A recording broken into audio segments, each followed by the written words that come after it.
नमस्कार दोस्तों, मैं आज आपके लिए काव्य शास्त्र का पाठ काव्य प्रयोजन लेके आई हूँ और मैं स्टार्ट करती हूँ। आप थोड़ा इसको समझना। चलिए,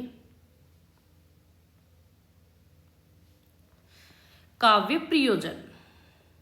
काव्य प्रयोजन का तात्पर्य देखो। काव्य प्रयोजन आखिर होता क्या है? प्रयोजन का मतलब होता है उद्देश्य। तो आखिर उद्देश्य क्या है?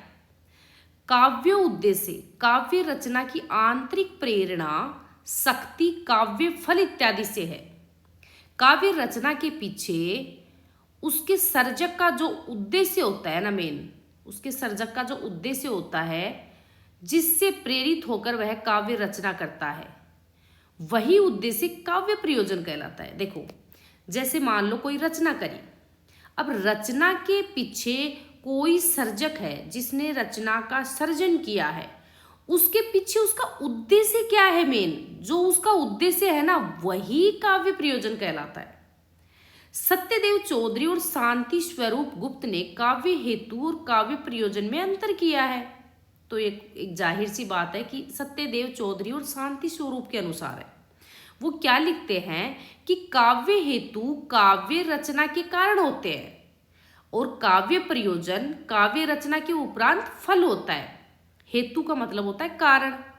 तो कोई चीज, कोई काव्य रचना करते हैं, उसमें कारण होते हैं, ठीक है। वो कारण के बाद में उसका उद्देश्य होता है कि ये क्यों हुई, इसका क्या उद्देश्य है।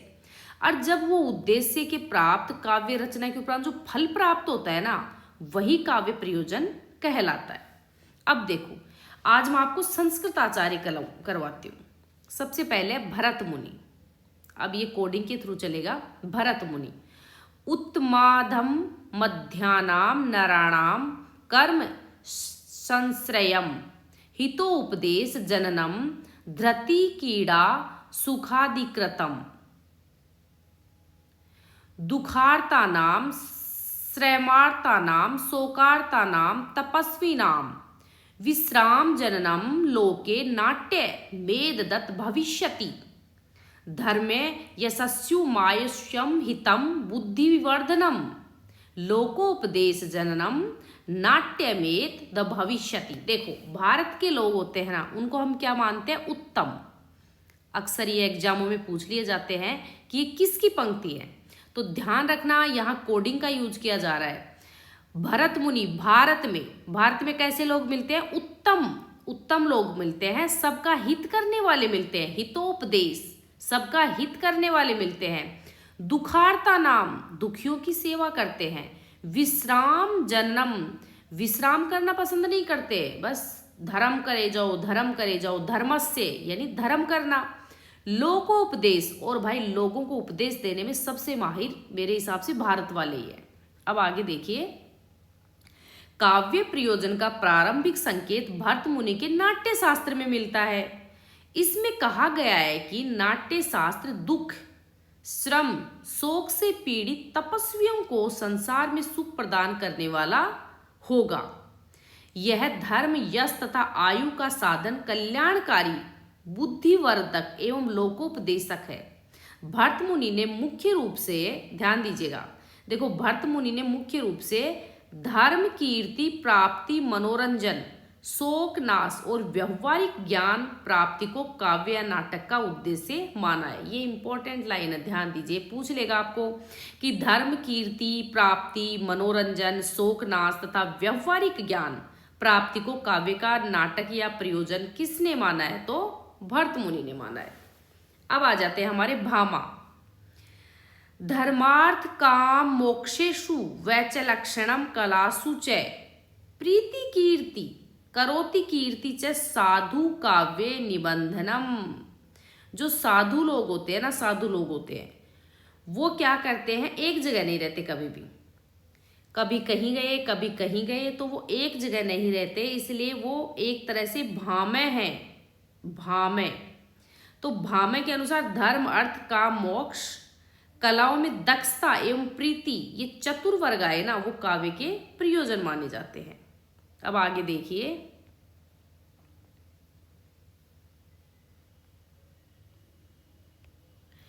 वामन क्या कहते हैं? काव्यम सद्द्रष्टा द्रष्टार्थ प्रीति कीर्ति हेतुत्वात्। तो काव्य सद द्रष्टा द्रष्टार्य, तो ये प्रीति और कीर्ति और इसमें आए ना दृष्टा और दृष्टार्थ, तो ये हो जाएंगे हमारे वामन साहब। वामन ने काव्य प्रयोजन दृष्टि कीर्ति की उपलब्धि एवं अदृष्ट प्रीति, देखो दृष्ट आए तो उसके साथ आ जाएगा कीर्ति और अदृष्ट आए तो उसके साथ हो जाएगा प्रीति। आपकी जो कीर्ति है ना वो दृष्ट है और जो आपकी प्रीति है ना वो अदृष्ट है। प्रीति से लगा लो प्यार प्रेम, प्यार प्रेम नहीं दिखता ना तो वो अदृष्ट हो गया। और कीर्ति है आपने जो कमाया है और जो आपका दिख रहा है, जो उपलब्धि दिखती है एक तरह से, उसको बोल दो दृष्ट। ये कोडिंग के लिए है, वैसे नहीं है। प्रीति या आनंद की प्राप्ति माना है। कीर्ति का संबंध बाह्य गुण से है जबकि प्रीति का संबंध आंतरिक गुण से है। हम जो हमारी कुछ भी प्राप्त करते हैं ना वो हमारा बाह्य होता है और जो प्रीति होती है, जो आनंद होता है, मान लो आपको आनंद प्राप्त हुआ किसी चीज में, क्या मैं उस चीज को देख सकती हूँ? लेकिन आपका जो बाह्य रूप है, जो आपका चेहरा है जिसमें आपकी कीर्ति प्राप्त कर रही है ना, वो चीज मैं देख सकती हूँ। तो जो आंतरिक गुण होता है ना तो वो तो प्रीति में आ जाता है और जो बाह्य गुण होता है वो किस में चला जाता है? कीर्ति में चला जाता है। वामन ने अपने काव्य प्रयोजन में रचयिता, कवि एवं धारक दोनों की भावनाओं का आदर किया है। कवि की सिद्धि कीर्ति और पाठक की प्राप्ति प्रीति में है। देखो कवि की सिद्धि कीर्ति, कवि क्या काम करता है? कवि जो सिद्धि कार्य करता है, सिद्धि प्राप्त करता है, तो उसकी कीर्ति से ही तो उसको सिद्धि प्राप्त होती है। और जो पाठक होता है, जो एक दो चीजें होती है, इसमें ध्यान दीजिएगा। देखो ये चीज समझाती हूँ। एक होता है पाठक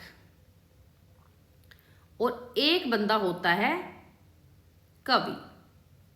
अब कवि ने कोई काम किया, ध्यान से देखिए, कवि ने कोई कार्य प्राप्त किया तो वो सिद्धि में चला जाएगा।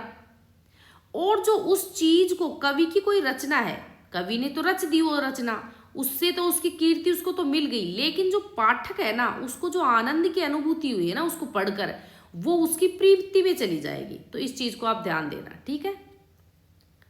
अब आगे चलिए। रुद्रट, यह रुद्रट क्या कह रहे हैं?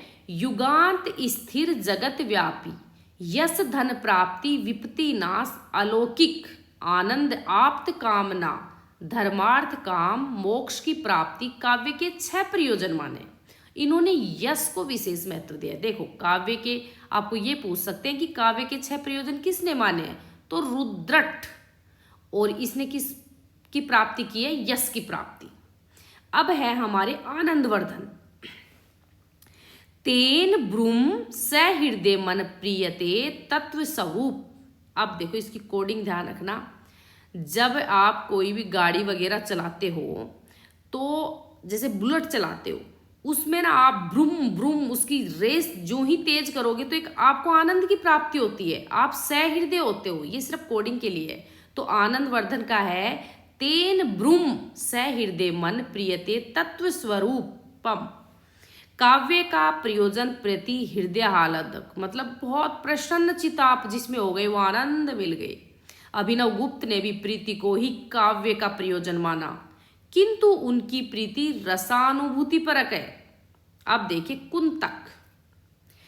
कुंतक धर्म अर्थ काम मोक्ष पुरुषार्थ चतुष्टय का साधक और सहृदय को आह्लाद देने वाला व्यवहार का साधक एवं अलौकिक आनंद का जनक काव्य के 3 प्रयोजन है।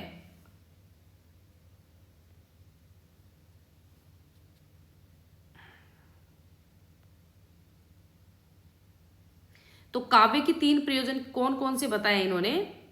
कुंतक ने क्या बोला है? काव्यामृतर सेनांत चमत्कारो वित्तन्यते। तो देखो इसमें थोड़ा सा कोडिंग का प्रयोग करो। कुंतक को बना दो जो एक तरह से हमारा रक्षक कौन होता है? कुत्ता। सेना के आगे एक कुंतक होता है, जैसे कोई रक्षक है, कुंतक साहब रक्षक है, वो सेना के आगे होते हैं। तो जहां पे सेना आए ना तो वहां पे कुंतक आएगा। अर्थात काव्य अमृत के रसास्वाद से धर्म अर्थ काम और मोक्ष की अपेक्षा कहीं आनंदमय अंतः चमत्कार उत्पन्न करता है। जैसे हमारा जो कुत्ता होता है ना घर को, वो हमारी रक्षा करता है, उसी प्रकार जो कुंतक भाई साहब हैं वो भी एक तरह से सेना के रक्षक के रूप में काम करते हैं। मतलब घर का कुंतक है वो घर का बड़ा समझ लो, जिस प्रकार घर का बड़ा कहते कि हमारे घर में है ना एक कुत्ता रखो रक्षा के लिए, उसी प्रकार सेना का रक्षक हमारा घर का बड़ा होता है। ये कोडिंग के लिए, इसको कोई अन्यथा ना लिख कृपया करके। विश्वनाथ, साहित्य दर्पणकार विश्वनाथ के अनुसार चतुर्वर्ग सुख एवं काव्य आनंद में दो काव्य प्रयोजन है। भामा के समान पुरुषार्थ चतुष्ट को पंडित विश्वनाथ ने काव्य प्रयोजन माना। साहित्य दर्पण ने इसे ब्रह्मानंद का सहोदर बताया। अब है जगन्नाथ। देखो जगन्नाथ का करना, तत्र कीर्ति परमाह्लादक गुरु राज देवता। जगत में ना, जगत में कौन होता है सबसे बड़ा? गुरु।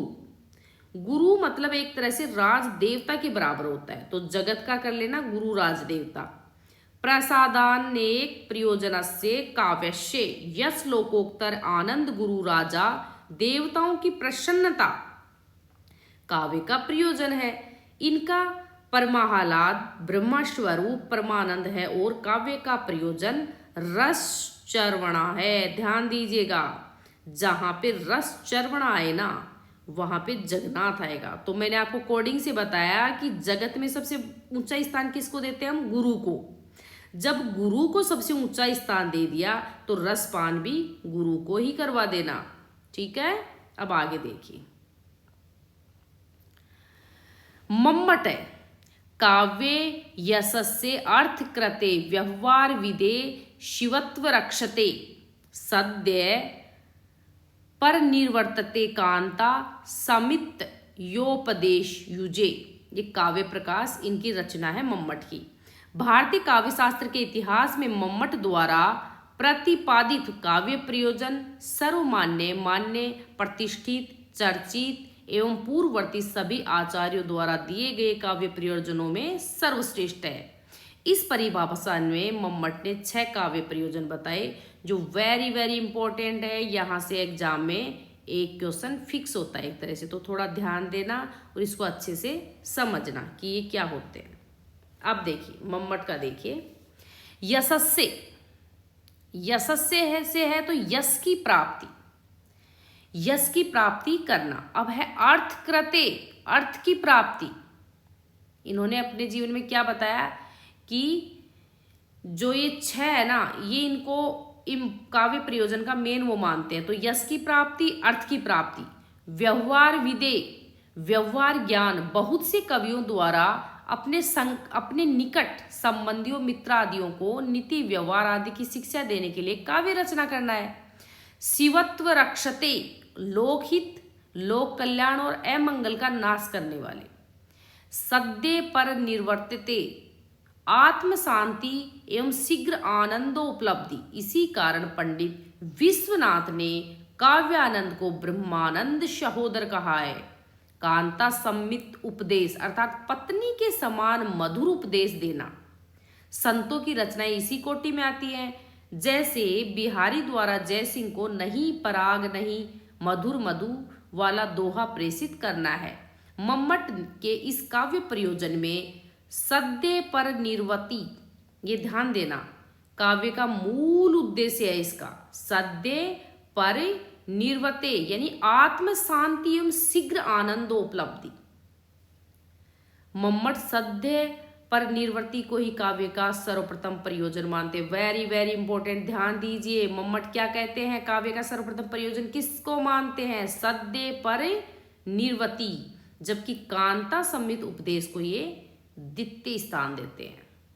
हेमचंद्र का जो काव्य का मुख्य प्रयोजन है वो आनंद है। हेमा मालिनी है ना, हेमा मालिनी, वो आनंद के साथ रहती है। ध्यान दीजिएगा, ये कोडिंग के लिए है। लेकिन काव्यमय आनंदाय, इन्होंने 3 प्रयोजन माने हैं, आनंद, यश और कांता सम्मित उपदेश। किसने माने हैं? हेमचंद्र ने। 3 माने हैं ना, आनंद, यश। देखो हेमा मालिनी को आनंद मिलता है तो यश की प्राप्ति अपने आप हो जाती है, और जब उसको यश की प्राप्ति हो जाती है ना तो वो कांता सम्मित, कांता का मतलब होता है पत्नी, पत्नी के समान मधुर उपदेश देने वाली सबके लिए बन जाती है। तो धन्यवाद मित्रों, और आगे मैं इसका सेकंड पार्ट लेके आऊंगी।